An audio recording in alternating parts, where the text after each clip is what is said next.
Okay, so today we're diving straight into the aftermath of that recent WWE Raw, specifically the update we got about Kairi Sane's injury. Yeah, that really caught my eye too. It came from an online update she shared, right? Exactly. And after what was already a pretty chaotic Raw event, this update kind of stood out. It really did.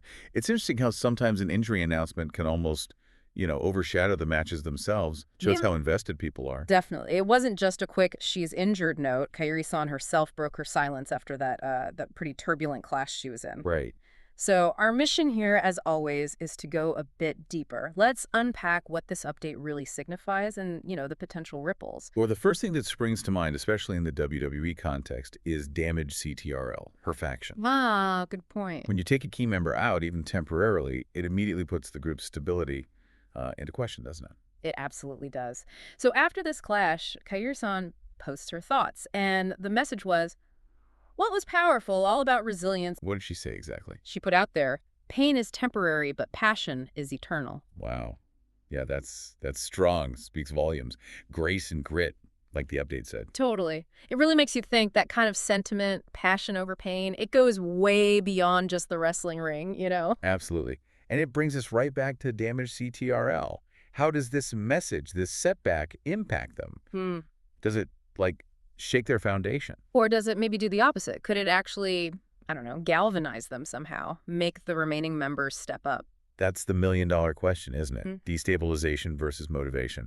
And you also got to wonder, is WWE maybe playing the long game here? How so? Well, could this injury, this whole situation, be the setup for something bigger down the line, a new storyline kicking off? That's classic wrestling booking, right? Using real-life events, even unfortunate one like injuries, to fuel the narrative. Exactly. Yeah. It forces creativity. Yeah. You see it all the time. An injury happens, and suddenly there's an opportunity for someone else to rise or for alliances to shift unexpectedly. They have to be agile. And this is where it gets interesting, I think, for anyone listening. Forget wrestling for a second. Think about any team, Yeah. right? Sports, work, whatever. Yeah. When a key player goes down, how does the team respond? Do they adapt? Do they find new strengths? Or do they kind of crumble? It's a universal dynamic. That's a great point. It connects directly back to why people Mm. tune in for these deep dives, right? That desire for the aha moment. Right. Kairi Sane's message that passion is eternal bit, it taps into something fundamental about overcoming challenges.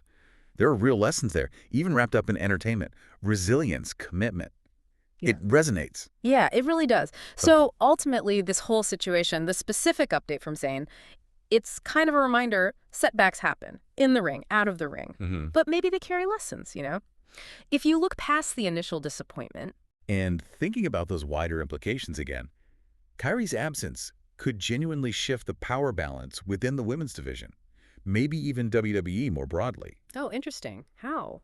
Does it create a vacuum, an opportunity for another star, maybe someone unexpected, or another faction to make a move, to grab that spotlight? That's definitely something to chew on. A really good final thought to leave everyone with. Just consider how these unexpected moments, these curveballs, Yeah. they can sometimes be the very things that change everything. The whole trajectory for someone or for a group, worth thinking about. Definitely worth thinking about. Thanks for diving deep with us today.